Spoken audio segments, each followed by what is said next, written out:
O Wellington Chaves diz aqui: Moro, em uma entrevista de emprego para gerenciar o nono PIB do mundo, quem você escolheria? Um metalúrgico, um paraquedista ou um juiz? E por que o brasileiro prefere escolher candidatos carismáticos do que competentes tecnicamente? Tu escolheria o juiz, né, caralho? Pergunta óbvia. O discurso populista é sedutor. Daí quando você começa a prestar atenção, o que está se prometendo e é realisticamente alcançável, o que a gente fala, o PT veio falar que vai revogar a reforma trabalhista, né? Isso vai aumentar emprego? As pessoas querem o quê? Emprego. Por que as pessoas hoje... A gente falou no começo, né? Por que não contrata com carteira assinada normalmente? O custo tributário é muito alto. Os impostos que recaem na contratação, a contribuição previdenciária do empregador, do empregado, FGTS, Sistema S, imposto de renda, quando é o caso, fazem que fique muito caro. Então você precisa ter, se você quer fomentar emprego, isso é fundamental, é crescimento econômico, você criar um ambiente atrativo para investimentos, que o plano do PT não faz, vai levar, sim, a aprofundar a recessão, tá? E vai aprofundar o desemprego. E, do outro lado, você tem que pensar em medidas que estimulem a contratação formal de trabalho. Uma delas é discutir realmente a tributação sobre a folha de salário, especialmente de quem ganha menos. Então, será que tem que ser essa alíquota enorme, né, para quem ganha lá um salário mínimo, para quem ganha 2 salários mínimos? Tem que tentar mudar isso aí. Então, acho que, respondendo à pergunta, infelizmente o discurso populista, aquele que fala que vai cair maná do céu, vai jorrar mel, né, pelos rios, e todo mundo vai ter uma picanha na mesa. Bob vai voltar a comer picanha.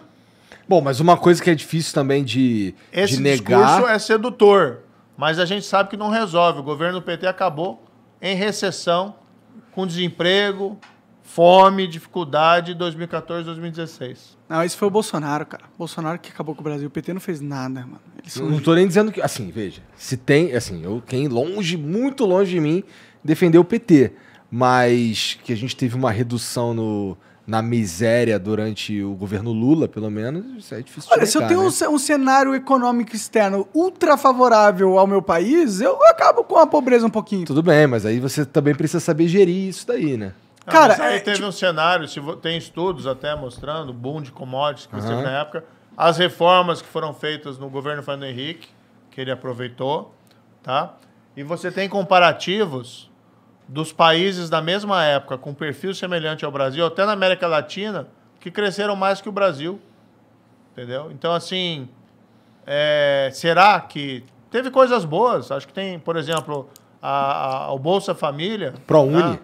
É importante o Bolsa Família, lá que foi ampliação, mas veio o quê? O Bolsa Escola, que ampliou. Né? Agora você tem esse Auxílio Brasil que ampliou. Então, assim, você reconhecer que teve políticas que foram relevantes, que são importantes, sim, mas não reconhecer as limitações, né, o bom que teve, mas o ruim que veio junto. Você precisa ter todo aquele escândalo de corrupção. Com certeza. Você precisa ter a recessão de 2014, 2016, que ela começou a ser plantada no governo do Lula, tá? Especialmente ali no segundo mandato. Quando ele resolveu assumir a condução da política econômica, saiu o Palocci, que teve lá um escândalo lá na época do caseiro, não sei o quê. Quando saiu o Palocci e ele assume a condução da política econômica, falam que foi o Guido Mantega, mas foi ele que assumiu, né? O Guido Mantega fazia o que ele dizia que tinha que fazer, a coisa foi desgringolando. Até que chegou e estourou lá 2014, 2016, que é a maior recessão da história. O PIB não caiu como caiu em 2014, 2016, durante a pandemia. Foi mais do que a pandemia.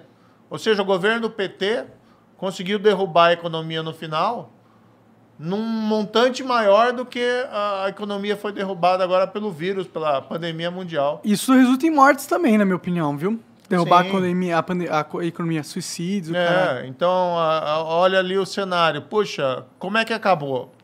Não acabou bem. E quando ele fala em voltar agora, repetir as mesmas políticas, vai acabar bem? Não, Não vai. infelizmente. Eu não sei nem se ele consegue terminar o mandato se ele se eleger. Pra ser sincero. O RMA Forte diz aqui: Sérgio Moro, revele ao mundo em quais páginas de sua sentença estão as provas da denúncia contra Lula feitas pelo Ministério Público. Coragem! As provas da denúncia, como manda a lei, não são suas opiniões ou suas combinações com Deltan. Ih! Aí é Lacrou. que a gente já discutiu, né? Você teve os maiores escândalos de corrupção da história no governo Lula. Você tem lá todo aquele esquema dentro da Petrobras, diretores nomeados pelo Lula. Você tem daí a questão lá do sítio, do triplex. E vamos colocar aqui, não é minha sentença, né? É sentença que foi confirmada pelo Tribunal em Porto Alegre, que depois foi confirmada pelo STJ. O Lula só foi preso porque o Supremo autorizou. Ninguém disse que o Lula é inocente. Ou seja, né, citar o número da página agora de cabeça não dá, né? Porque faz tempo essa sentença. Não acredito. Foi em agosto de... Acho que agosto de 2017. E Não, depois Lula- teve a colega, né? Teve a colega juíza lá, corajosa, né? Gabriela Hart, lá de Curitiba, que também sentenciou e condenou ele no caso do sítio.